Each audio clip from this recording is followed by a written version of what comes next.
Hi, welcome to SE Ninja. In today's video, I'm going to show how to add admin manager in Search Console for a WebFlow website. Okay, for this, first of all, you have to go to your WebFlow dashboard, and then just click on their project setting, and just log in your Search Console or writing by Search Console.google, or you can search in Google.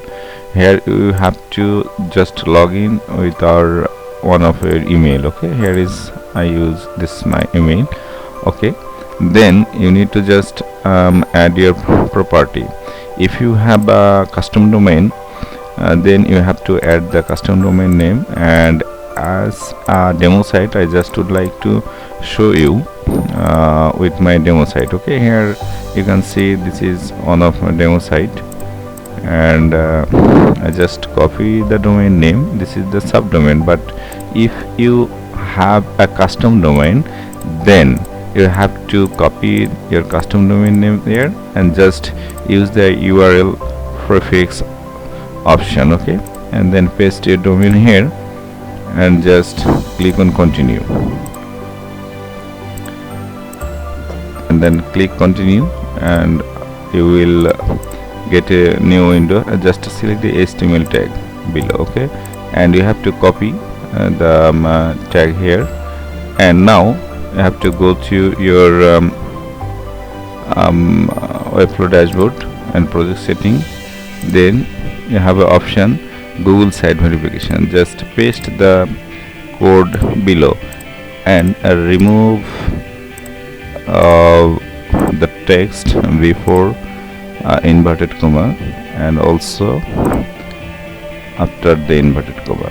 Okay, and now just save changes.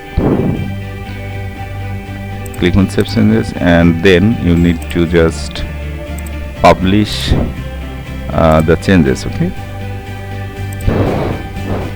after completing your publish, you have to go to your Search Console dashboard and just click on the verify. Here you can see that ownership is verified. So now your site is connected with Google Search Console. Okay, and now you have to go to Google property. Okay, it's fine, it's pretty fine. Now you are now verified with your Search Console and WebFlow. Okay, and just you need to click on the setting, and you have the options user and permission. Now click on the icon, and you have to click on the add user. Okay, and now just add a email name where I will my one of email vt9292@gmail.com. okay, you have the restricted full, and I think you should give your admin manager your full access. Okay, and just click on add. Your users will get a notification, or when he just log in with Search Console, he will get it. Okay, so this is the way you have to give someone access in your Search Console for and verify. Don't forget to add your custom domain if you have a custom domain. Here as a demo site, I just use a subdomain. Okay, so I think this video will help you. Okay.